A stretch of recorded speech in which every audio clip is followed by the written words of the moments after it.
Welcome to Serenity. My name is Sarah and I talk all about tea here. It is Pancake Day in the UK, and in celebration of Pancake Day, I'm doing a review on Bird & Blend's Bacon and Blueberry Mashup. I've already filmed my maple bacon pancakes review. I had planned to actually film them back to back on the same day, but after I finished that review, I was like really full. So it is the next day, and I'm going to film my bacon and blueberry mashup video now. I ordered this way back in July when they did Christmas in July. They used to do free international shipping events, but unfortunately they've now stopped, I've heard. Let's see what this smells like.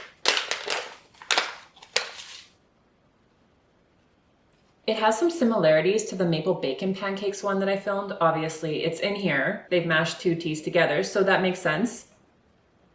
This one smells more fruity and sweet. Let me get this tea poured out for you and we can look at it up close here. Bird & Blend's Bacon and Blueberry Mashup. The ingredients are rooibos, Chinese pu'er tea, Chinese lapsang souchong black tea, cinnamon, hibiscus, freeze-dried black currant, apple pieces, rosehip, and natural flavoring. 2 of your favorite teas mashed into one pancake-flavored super tea.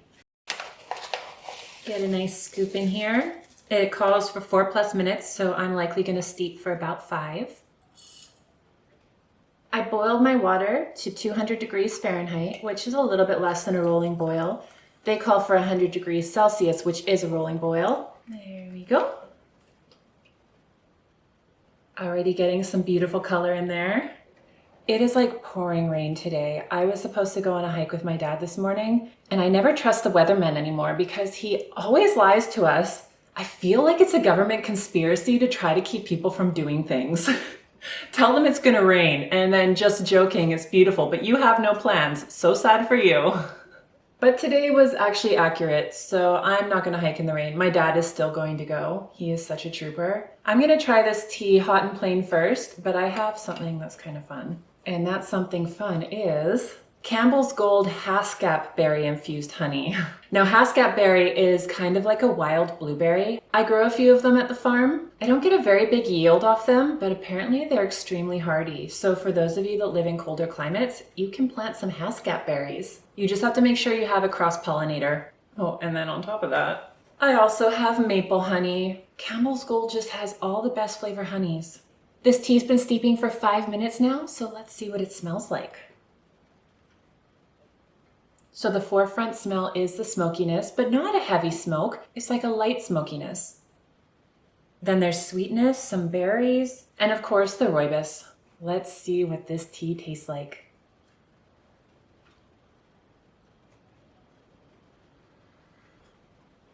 I was expecting it to be sweeter than the maple bacon pancakes tea. It's actually slightly less sweet, I'm finding. Smokiness is coming through. I almost taste the black tea a bit more in this. I'm not sure why.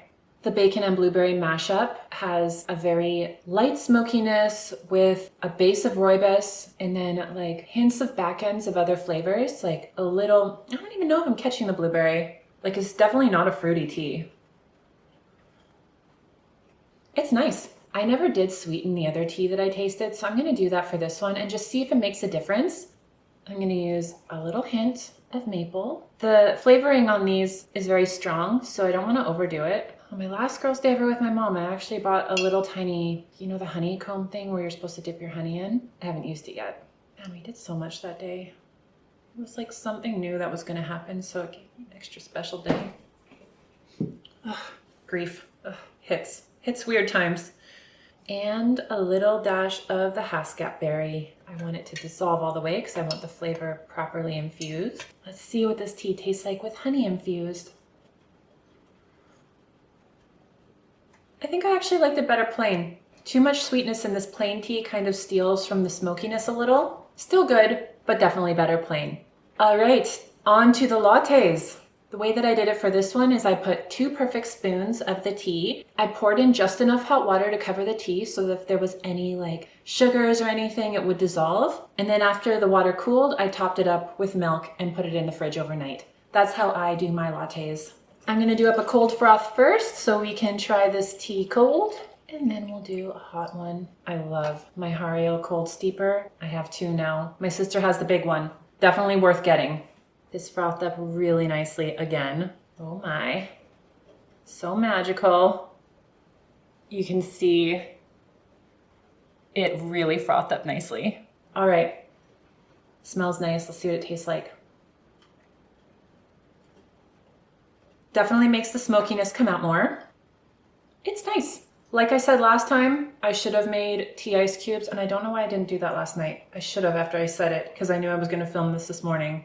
Now in this case here, I feel as though I could have added some more sweetness. The smokiness is really, really nice in this. To me, it tastes very similar to the other one, which makes sense. I mean, the two teas are fused together into one bag, so I'm getting all the notes of the other one with some additives. Kind of fun. Okay, I'm gonna get the hot tea steeping and we'll do our final tasting. Okay, I went and did things a little extra fun while the camera was off. I'll get this poured out for you and I will tell you about it. I don't know if you noticed, but the tea color is a little bit different than the cold steep. Good froth there. So, ooh, emergency. What I did is I went and made a blueberry compote. I'm gonna actually add some blueberries directly to this tea because why the heck not? They sunk to the bottom. That's okay. And also I added a tiny dash of maple honey to enhance the overall sweetness. There's now blueberries in this latte. Move this out of the way. Let's see what this tastes like. For the plain tea, I really did prefer it with no added sweetener. But for the latte, there's something about the milk that just calls for added sweetness, and it does enhance the smokiness as well. This is delicious. I just boiled my blueberries for a couple minutes, added a little bit of sugar, and then I took the juice that it made and poured it into my frother as it was frothing so that flavors infused all through the froth and all through the milk. This is a really nice tea.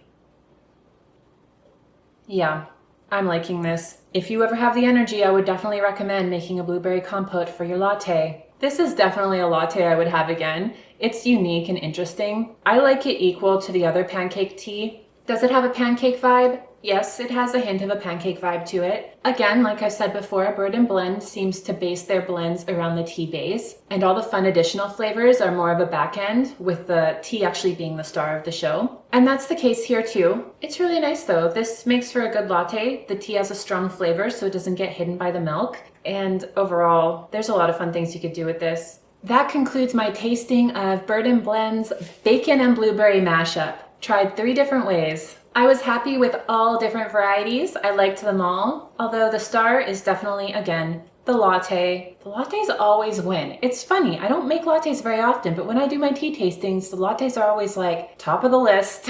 If you've tried Bacon and Blueberry Mashup Tea by Bird and Blend, I would love to hear what you thought about it in the comments below. If you enjoyed this video, please remember to like and subscribe. And as always, thanks for watching. Good thing it's morning because I got a lot of tea to drink.